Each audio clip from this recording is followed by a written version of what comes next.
Hi guys, welcome to sports दिल से। और आईसीसी चैंपियंस ट्रॉफी स्टार्ट हो चुका है। आप इसे मिनी वर्ल्ड कप भी कह सकते हैं। और तारीफ करनी पड़ेगी मेज़बान पाकिस्तान की, जिस तरीके से उन्होंने आगाज़ किया है आईसीसी चैंपियंस ट्रॉफी का, जिस तरीके का उन्होंने प्रदर्शन दिया है, इससे साफ पता चलता है कि वो मेज़बानी में कोई कसर नहीं छोड़ेंगे। जिस तरीके से उन्होंने ये मैच हारा है और न्यूजीलैंड को बनाए रखा है, मेहमानों का स्वागत किया है पूरी तरीके से, वो तो काबिल तारीफ था। तो जो ये दावे कर रहे थे कि हम जैसा मेज़बान आपको नहीं मिलेगा, बिल्कुल सही साबित हुआ है।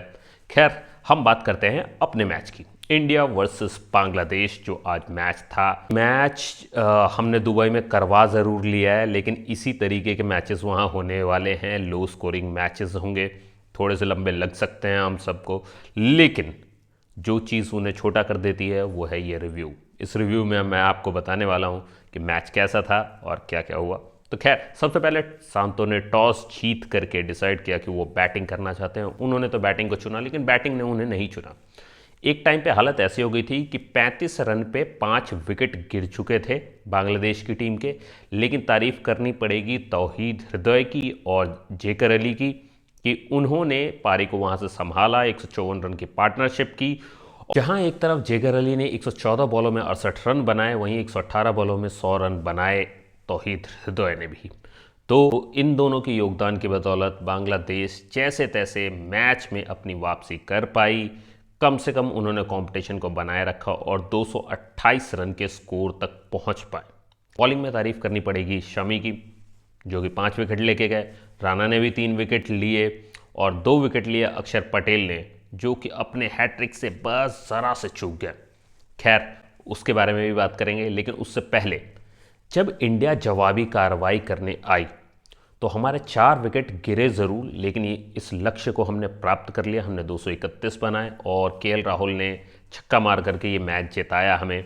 खैर, वहीं अगर बात करें तो जैसे प्रदर्शन की हमें उम्मीद थी टीम इंडिया से, प्रदर्शन बिल्कुल वैसा ही रहा। 36 बॉल में 41 रन बनाए रोहित शर्मा ने, वहीं 47 बॉल में 41 रन बनाए केएल राहुल ने। मगर सबसे ज़्यादा तारीफ जो होनी चाहिए वो होनी चाहिए शुभमन गिल की। क्यों?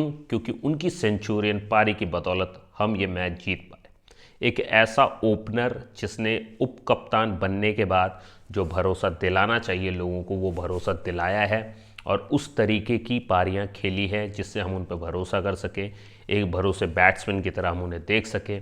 चाहे इंडियन टीम के हिसाब से उप कप्तान की पोजीशन मायने नहीं रखती हो या उतनी मायने नहीं रखती हो, लेकिन जिस तरीके की पारियां खेल रहे हैं शुभमन गिल, ये हमें ये भरोसा ज़रूर दिलाता है कि बैटिंग में जो फ्यूचर है वहाँ इस तरीके का एक नायक हमारे सामने होगा। आज भी मैं शुभमन गिल की टेक्निक के बारे में, बहुत से लोग कहते हैं कि बहुत अमेजिंग है, मुझे भी बहुत अच्छी लगती है, खास करके तब जब वो ऑफ साइड खेल रहे होते हैं। अगर मैं लेग साइड की बात करूँ तो वो इन एंड ऑफ रहता है, कभी सही लगता है मुझे, कभी थोड़ी बहुत कमी लगती है। बट सबसे ज़्यादा ज़रूरी है वो कॉन्फिडेंस जो उनके अंदर है कि मैं कर सकता हूँ। और जिस तरीके से वो ओपनिंग आए और टिके रहे क्रीज पे, वो मुझे बहुत अमेजिंग लगा। क्योंकि हमने कई बार देखा है कि लोग सेंचुरी बनाते हैं उसके बाद आउट हो जाते हैं। वो मेंटल स्ट्रेंथ रखना कि नहीं, इसके बाद मुझे टिके रहना है और मैच को जीत तक लेके जाना है, वो बहुत इंपॉर्टेंट है। तो जो पिचेस है दुबई की, वहाँ पर ऐसा ही रहने वाला है। वैसे तो प्रदर्शन शमी का भी बहुत अच्छा था, 5 विकेट लेके गए थे, लेकिन एक ऐसा पिच जहाँ पर हाई स्कोर करना मुश्किल है, वहाँ पर 101 रन की नॉट आउट पारी खेलना ज़बरदस्त, काबिल तारीफ था और well deserving man of the match मिला उन्हें। हालांकि कमेंटेटर्स कह रहे थे कि 5 विकेट पे ज़्यादा शोर हो रहा था शमी भाई के, लेकिन मैं कहूँगा कि बिल्कुल उनका प्रदर्शन अच्छा था। लेकिन एक ऐसा विकेट जो कि लो स्कोरिंग हो और उस पर सेंचुरी मारना थोड़ा ज़्यादा मायने रखता है, एक सेंचुरी और एक फाइफर में। तो मैं कहूँगा कि वेल डिजर्विंग था ये। हालांकि मैं तारीफ़ करूँगा शमी की भी कि उन्होंने अच्छे 5 विकेट लिए। और जैसा कि हम अंत में बात करते हैं इंपॉर्टेंट फैक्ट्स की, या जिन चीज़ों पे हमें ध्यान देना चाहिए या जिन चीज़ों पे इंडियन टीम को ध्यान देना चाहिए, वो है फील्डिंग। आज के फील्डिंग में जिस तरीके से और सीनियर खिलाड़ियों से जो कैचेस मिस हुए हैं, मुझे पता है कि उन्हें भी दुख हो रहा होगा इस बात का। और वंस इन अ वाइल ये होता रहता है कि आपके हाथ से कैच मिस हो सकती है।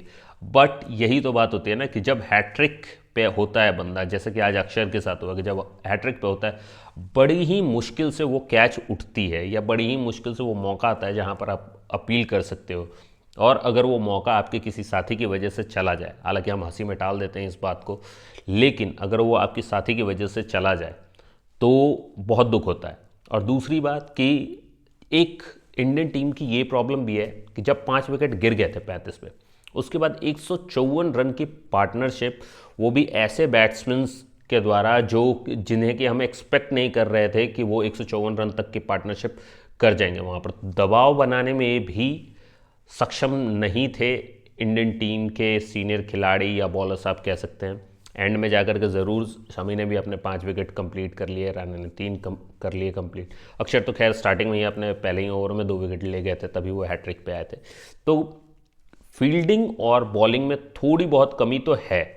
मैं ये मानता हूँ कि वहाँ के पिचों के अनुसार रोहित शर्मा जो बॉलर्स लेके गए हैं, जो स्पिनर्स लेके गए हैं, वो बिल्कुल उनके लिए हो सकता है पर्याप्त हो, लेकिन एक इंटेंसिटी जो होती है मैच की जो टूट जाती है, जैसे कि आप 5 विकेट तक आपने बहुत अच्छा, बहुत इंटेंस बनाए रखा गेम को, लेकिन वहाँ से जो एफर्ट्स लगने चाहिए थे उस पार्टनरशिप को तोड़ने के लिए, मुझे लगता है उसमें कमी रह गई। क्योंकि एक होता है कि अगर सबका इंटेंट वैसा ही था तो वो कैचेस मिस नहीं होते। कम से कम 3 कैचेस मिस होना तो इस बात को साबित करता है कि आप लोग शायद उतने फोकस्ड नहीं थे, आप बांग्लादेश को बहुत हल्के में ले रहे थे। खैर, हमारी बैटिंग के बदौलत हम ये मैच जीत ज़रूर गए हैं, लेकिन इंडियन टीम को अभी भी अपनी फील्डिंग पे काम करने की बहुत ज़रूरत है।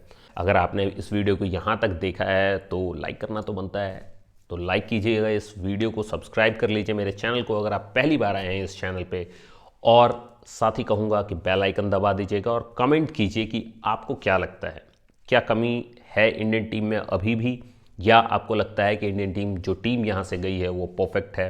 तो जो भी आपको लगता है आप वो मुझे कमेंट में बता सकते हो। अभी के लिए मैं चलता हूँ। जय हिंद।